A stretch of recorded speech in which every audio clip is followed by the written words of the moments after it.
भी खिला सकते हैं ना?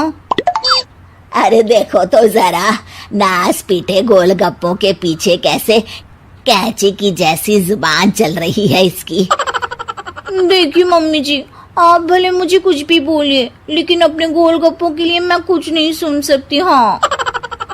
अरे मैं तुम्हें गोलगप्पे खिला दूंगा, थोड़ा सब्र तो करो।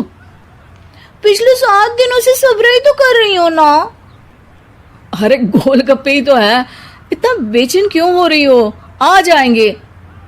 सुनो जी, हम लड़कियां पति के बिना रह सकती हैं, पर गोलगप्पों के बिना नहीं, कभी नहीं।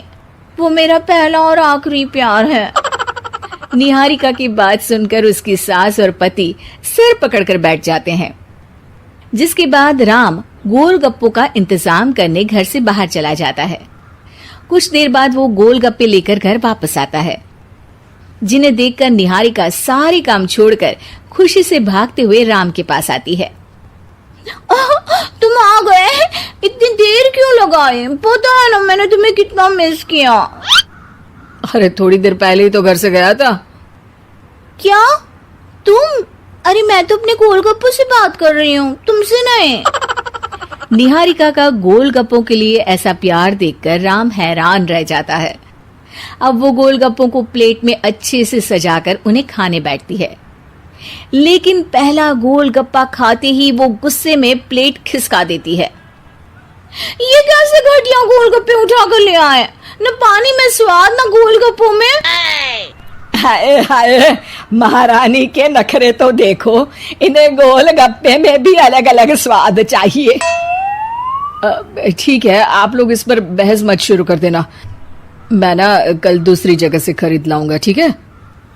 अगले दिन राम निहारिका के लिए गांव में दूसरी दुकान से गोलगप्पे खरीद कर लाता है, पर उसे वो भी पसंद नहीं आते। जिसके बाद बहुत दिनों तक यही सिलसिला चलता रहता है, जिसमें राम अपनी पत्नी के लिए दूसरे गांव तक जाकर वहां से भी गोलगप्पे खरीद कर लाता है, पर निहारिका को कहीं के कोई भी गोलगप्पे पसंद ही नहीं आते। तुमको तो अच्छे गोलगप्पे की पहचान करना आता ही नहीं है, तुमको गोलगप्पे का प्यार पता ही नहीं है, तुमसे कुछ होता ही नहीं है। अरे तुमसे बहुत होता है तो तुम खुद कर लो ना। सास की बात पर निहारिका बैग पैक करके घर से जाने लगती है, जिस पर राम उसे रोकते हुए कहता है, अरे इतनी सी बात पर कोई घर छोड़कर जाता है क्या? मैं कल शहर जाकर तुम्हारी पसंद के गोलगप्पे ले आऊंगा, ठीक है? आपको कहीं जाने की जरूरत नहीं है, मैं ही शहर चली जाती हूँ और घर छोड़कर नहीं जा रही, गोलगप्पे खाने जा रही हूँ।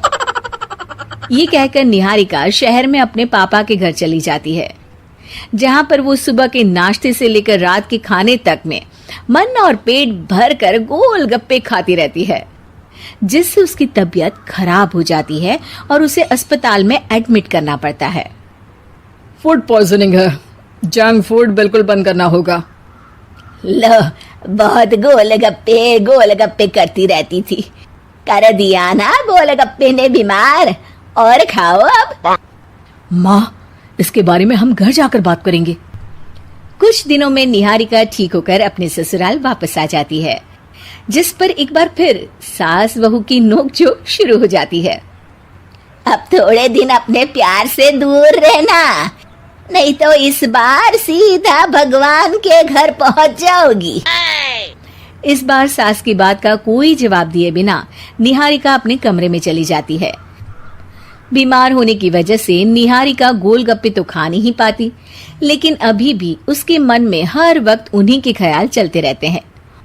हाय मेरे प्यारे गोलगप्पे, इस कलमुए फूड पॉइजनिंग ने मुझे मेरे प्यार से दूर कर दिया। मेरे गोलगप्पों, मुझे तुम्हारी बहुत याद आ रही है। अगर मैंने तुम्हें खाया तो मम्मी जी तानों के ही गोलगप्पे बनाकर मुझे खिला देंगी। एक दिन निहारिका अपने चेकअप के लिए डॉक्टर के पास गई, जिसकी घर से निकलते ही राम रसोई में जाकर कुछ करने लगता है। शाम को निहारिका के घर वापस आते ही उसकी सास